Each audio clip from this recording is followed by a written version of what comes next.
Well, Anthony Albanese is getting ready to pull a Turnbull.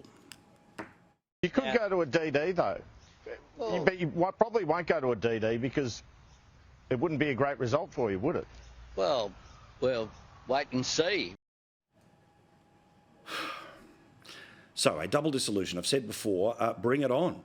The polls couldn't be worse for the government right now. They couldn't be worse personally for the Prime Minister right now, but still the threat is out there.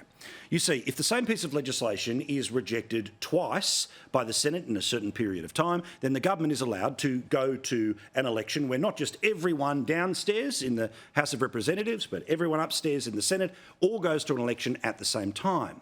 But the 14% of the vote quota that you need to become a senator, well, it drops down by half, which guarantees there would be multiple Jackie Lambies in the parliament. There'd be multiple people from One Nation. There would be relatively easy re-elect for the United Australia Party, and there'd be a whole lot more that would blow out a crossbench that has already rejected something once, but there'd be more of them to reject it a second time.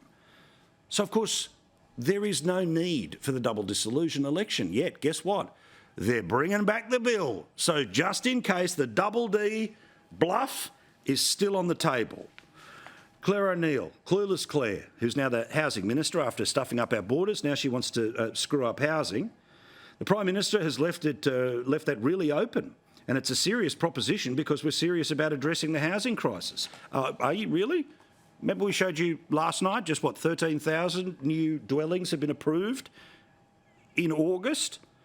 In fact, only a third in the past couple of years since they became the government of dwellings had been approved to match the immigration numbers, but nothing to see here. And again, the Prime Minister may need to be aware of his own polling here, because while he thinks, oh, Labor will win in the end, it doesn't even matter if we're a minority, he is below water in terms of what Australians think of his leadership right now.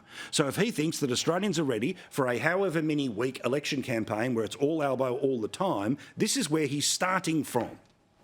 In Newspoll, 52% of people disapprove. He is 8 points underwater in terms of approval and disapproval. In the Resolve poll, 53% of people say he's doing a poor or very poor job.